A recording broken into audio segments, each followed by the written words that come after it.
we needed to have a good aggressive practice today. It was good.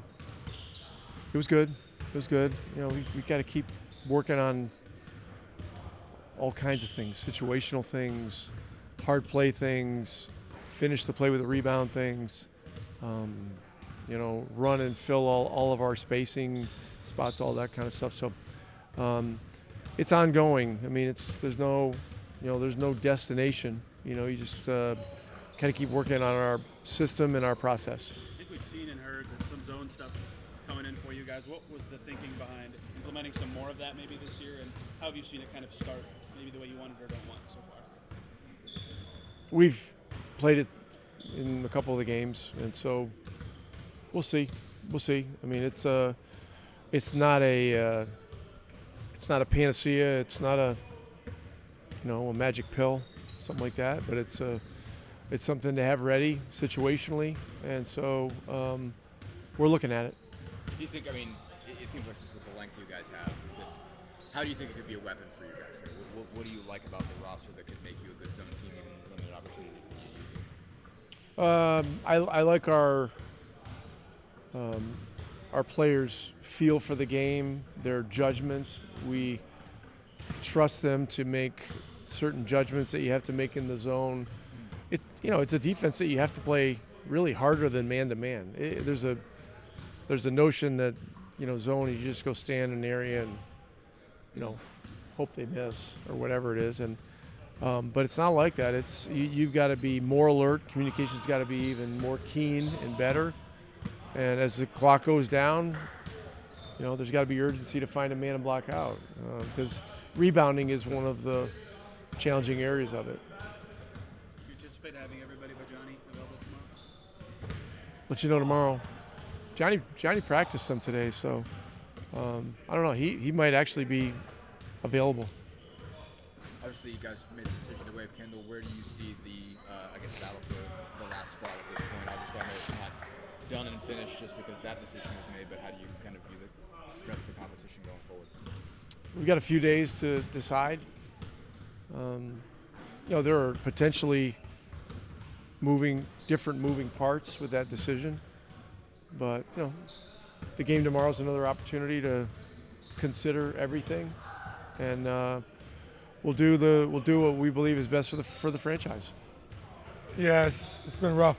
The preseason for the NBA has been pretty rough. There's a lot of scoring around the league, but I think for us, I think it's just about growing every day, getting our principles better going into next week, just trying to build on what we can. Minutes for our rotation guys have been up and down, just figuring that out. But I think it's just about culture setting here right now and understand, you're really laying a base of what you are right now, and then I think it's good to get film on tape, whether it's good or bad film, and learn from there. So it's all part of the growth, man. It is the preseason, and I don't want to act like it means nothing, because you can't approach it that way. But you got to keep it in perspective at the same time. What do you remember? You were traded here mid-season like Pascal. What do you remember being the most important thing that you picked up on or had click for you in your first camp after already making? I don't know if there's anything exactly. I think just it's more excitement, to have a full year on the team. And at the time we were a young, new group, haven't played together before, and we're putting in some new things. So I don't know. I liked it. I enjoyed kind of laying the groundwork for what we've built today. So I think for P, I think just he already knows everything we're doing from last season, but I think he's getting more comfortable. Our duo, our relationship, getting more comfortable, and just from a roster standpoint, top to bottom, everybody getting comfortable playing in different lineups through preseason, through camp, all those different things has been good. Was it your idea to have your dad in the Puma video? It was, yeah. Yeah. He loved it? He did. He had a lot of fun. It was a lot of fun. They kind of let me, work my creative mind to create that, and then Salehi and the group at Puma helped bring it to life, and it just looked amazing. How did that whole sponsorship situation go down? I mean, when did they reach out to you? What made them, I'm sure you had other options.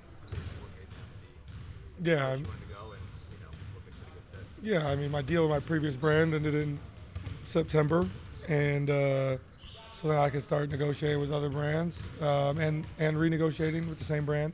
But this is just the right choice for me at this time, just because of their commitment to youth players and young athletes, and me being a part of the future and the growth, I think is really exciting for me and my family. So I'm really excited about it. They let me really get to play with my creative mind, which I think is something new, something I haven't been able to do a ton before. It's something I'm really interested in. You guys know I love the fashion space, but also just designing, being creative, all those things. So it's all part of it. I'm looking forward to being able to get my own colors, being able to do a lot of cool things in the future with Puma. Doing a story on Drew, I know we talked about this before, but just how important has he been in terms of making all the pieces fit together? I mean, just the fact that his ability to go play the two allows you, him, and TJ to play and have that element. And to know that he signed up to do that for 3 more years past this contract, how does that kind of help you guys with that? Yeah, I think Drew is going to be like he's like a perfect puzzle piece. You feel me? Like if I go down, he can fill that role. When I'm playing, he can fill kind of that off-guard spot. He guards the best player every night. He can guard, really 1 through 3, sometimes 4s, depending on the size. Everybody would like to play with a guy like Andrew Nembhard just because of how smart he is. And I think him being a second-round pick coming into the league, like he had to figure out how he was going to get on the floor. I think when he got drafted, nobody anticipated him, being in the starting lineup by the end of that year and being where he is today. But he believed in himself, and so it's really cool to see the growth of him and to see the continued success. I'm really glad to have him as my backcourt mate moving forward, just because the fit is so perfect. Like he can handle on-ball responsibilities when I need to play off the ball. He can guard on ball more and guard the better offensive players, take on the tougher defensive matchups. So he just fits in wherever and just never complains, comes to work, does his job. And he just loves basketball, so I can always get down with a guy like that. When I talked to his dad, I talked to his high school coaches, and I heard a lot of the same things about him that I heard about you in terms of his ability to connect with people and his kind of social emotional understanding and how to be a leader on a team. And I think, how does that manifest with him? Because you are obviously different. You're obviously way more vocal than you. You don't talk as much. Like, how does his ability to connect manifest in a guy that's a lot more quiet? Yeah, I think he just does a great job of leading by example. It just takes him a little bit to warm up, to use his voice. But I would say where he is today is very different than when he first got here. But of course, that comes with responsibility and respect and all those things. And he's earned it every day. And so I think, we lead differently.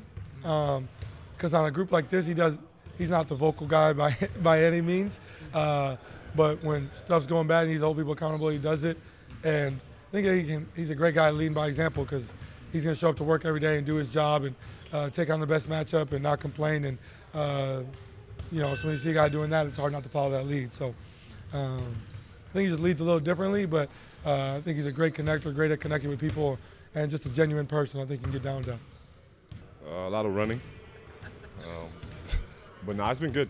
I think just being there from the beginning, all the concepts, everything that we do. I think coming in, we kind of underestimate what it feels like to be in the middle of the season, coming in a new team, a new city. So this was good to actually go through training camp, get to know all the stuff before, so then when you get into the season, you feel more prepared. Are there any specific things you feel like are more comfortable for you? No, just the concepts, everything. There was times last year where it's I'm just doing stuff, but I think now you get to really understand it. And we go through it more thoroughly, and it just feels a little bit more comfortable. And again, for me, I'm a type of player that I have to do things to get them. So the more I do it, the better I get at them. What have you thought of the way you guys have defended these first 3 preseason games? Seems like there's some stuff you guys have figured out. All right, I think we could be better, but I just also feel like it's hard to kind of evaluate these games, where you go into it, so many variables and players sitting, this happening, it's really hard to judge it. Obviously, you use those games to see where you're at, but I don't think we can put too much stock on those.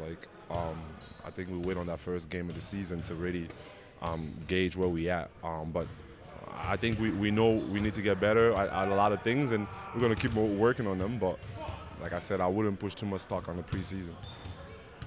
You talked before about what impresses you about Andrew's game, basically?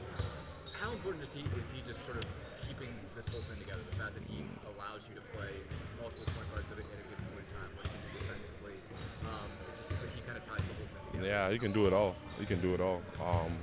He can defend with the best of them. Offensively, he can also do that. He can pass. Like, he can do everything. So having a guy like that can pick up full court, knock down a three. You know, like you need those type of guys on the team, and we're lucky to have him.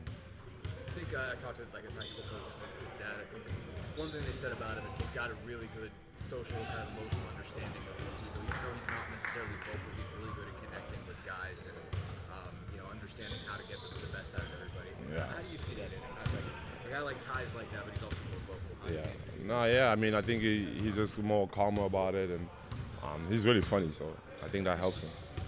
I saw you working with Jarris in videos in the offseason. What have you liked about his preseason? What he's done so far? I just like how assertive it is. Like, to me, like, I just always want, because I know what it's like to be in our second year. I mean, obviously he had like a better, I mean, you're a higher pick or whatever. So just like, I mean, there was expectations on like everybody coming up like second year, people are expecting things from you, and it could be a lot of pressure. Like, I think for him, like, I just always tell him to just like, you know, stay focused on the grind, the work of it, and your opportunity is gonna come. And I think for me, I like the fact that this summer he was really into it. You know, he seems to really listen and put the work in, which is the most important thing. At the end of the day, like, there's gonna be ups and downs, like that's normal. But I think his mind is in the right place. How is he a different offensive player? I mean, like, it seems like he's grown a lot. The shot seems like it's better. How do you see him basically bringing more weapons offensively now that he did? Yeah, he can do everything too. Like, he can pass, he can handle. He also a good defender. So it's like players like that, you always need them, especially the way we play. I think for me, like what I always try to tell him is like, just keep it simple. Like, the more he keeps it simple, the better it's gonna be, not only for us, but for him also.